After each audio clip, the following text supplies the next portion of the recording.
بسم اللہ الرحمن الرحیم رب اشرح لی صدری ویسر لی امری واحلل عقدۃ من لسانی یفقہوا قولی۔ معزز سامعین و ناظرین، میں ہوں کفایت اللہ، عسکری نیوز نیٹ ورک کے پلیٹ فارم سے نشر ہونے والے پروگرام لائٹ سول کا میزبان آپ سے مخاطب ہوں۔ تقریباً 2 ہفتے کے بعد آج کی شام کا کچھ وقت آپ سے لینا چاہتا ہوں، جس میں آپ سے گفتگو ہوگی آج حضور علیہ الصلاۃ والسلام کی سیرت مبارکہ پر۔ میں کوئی عالم نہیں ہوں کہ ان کی سیرت پر بات کر سکوں، میری اتنی اوقات نہیں کہ ان کی سیرت پر روشنی ڈال سکوں، بس تھوڑا بہت ناقص سا جو علم ہے کوشش کروں گا کہ اس کے تحت اسی کی روشنی میں آپ سب تک آپ علیہ الصلاۃ والسلام کی سیرت مبارکہ کو رکھوں اور بتاؤں کہ حضور علیہ الصلاۃ والسلام کے آنے کا مقصد کیا تھا اور ہم اس پر کتنا پورا اتر رہے ہیں، ہمیں کیا کرنا چاہیے اور ہم کیا کر رہے ہیں۔ جہالت ہر طرف، تاریکی ہر طرف پھیلی ہوئی تھی، اور اس دوران حضور علیہ الصلاۃ والسلام تشریف لائے۔ آپ صلی اللہ علیہ وسلم کی ولادت باسعادت ربیع الاول کے مہینے میں ہوئی۔ ربیع الاول کہ اس مہینے کو اس لیے بھی مبارک سمجھا جاتا ہے، اس لیے بھی یہ مبارک مہینہ ہے کیونکہ اس مہینے میں آپ علیہ الصلاۃ والسلام، جس کو وجہ کائنات کہا جاتا ہے، کائنات کے بننے کا سبب اللہ کے نبی کا وجود ہے، اللہ کے نبی کا ظہور ہے، جس کی وجہ سے اللہ تعالیٰ نے کائنات کو سجا دیا۔ اس کا ظہور کب ہوا؟ ان کی ولادت کب ہوئی؟ ربیع الاول کے مہینے میں ہوئی۔ آپ علیہ الصلاۃ والسلام تشریف لاتے ہیں اس دنیا میں، اور اس دن جس دن آپ صلی اللہ علیہ وسلم کی ولادت ہوئی بہت سارے معجزات ہوئے ہیں، بہت سارے معجزات۔ ان میں سے کچھ معجزات میں آپ کو بتاتا چلوں۔ ان میں سے ایک معجزہ یہ بھی تھا کہ اس دن جس دن حضور علیہ الصلاۃ والسلام کی ولادت باسعادت ہوئی، اس دن کیسر و کسریٰ کے چراغ جو کافی عرصے سے جل رہے، صدیوں سے جل رہے تھے، وہ سب کے سب سر نگوں ہو گئے، وہ سب کے سب بجھ گئے۔ اس دن جس دن حضور علیہ الصلاۃ والسلام کی ولادت باسعادت ہوئی، اس دن حضور علیہ الصلاۃ والسلام کی ولادت باسعادت کے دن تمام گھروں میں جہاں بھی پیدائش ہوئی، بیٹوں کی پیدائش ہوئی، اولاد نرینہ کی پیدائش ہوئی۔ آپ صلی اللہ علیہ وسلم تشریف لاتے ہیں۔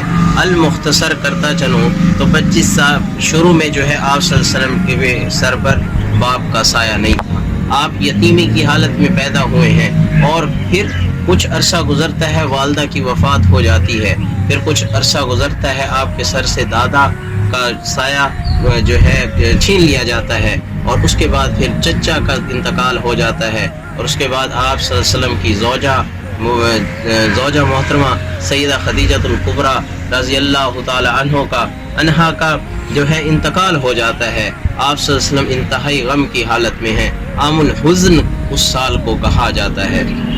اسی طرح چلتے چلتے 40 سال کی عمر میں حضور صلی اللہ علیہ وسلم نے جو ہے نبوت کا اعلان کیا۔ اعلان نبوت آپ صلی اللہ علیہ وسلم نے 40 سال کی عمر میں کیا ہے، لیکن نبی جو ہیں وہ حضور صلی اللہ علیہ وسلم شروع سے ہیں، تب سے ہیں جب کائنات نہیں بنی تھی، تب سے ہیں جب کچھ نہ تھا، اس دنیا پر کچھ نہ تھا، حضور صلی اللہ علیہ وسلم تب سے بھی نبی ہیں، لیکن اعلان نبوت 40 سال کی عمر میں کر رہے ہیں۔ آپ صلی اللہ علیہ وسلم کا مشن کیا تھا؟ اس کائنات کو ویلفیئر سوسائٹی بنانا، اس معاشرے کو ویلفیئر سوسائٹی بنانا آپ صلی اللہ علیہ وسلم کا مقصد تھا۔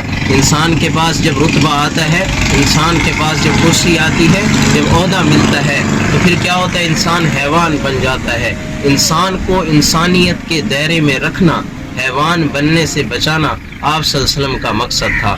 آخری وقت میں آپ علیہ الصلاۃ والسلام نے فرمایا کہ میرے امتیوں، نماز نہ چھوڑنا، نماز نہ چھوڑنا، نماز نہ چھوڑنا، اور اپنے ماتحتوں سے اچھا سلوک کرنا۔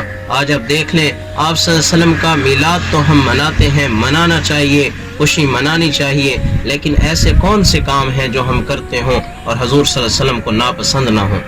آپ دیکھ لیں، ربیع الاول کا مہینے میں بھی مسجدیں ویران ہوتی ہیں، مسجدیں ویران ہوتی ہیں، اور وہ جگہ آباد ہوتی ہیں جہاں حضور علیہ الصلاۃ والسلام نے جانے سے منع فرمایا ہے۔ آپ صلی اللہ علیہ وسلم کی ولادت کی خوشی منائی جا رہی ہے۔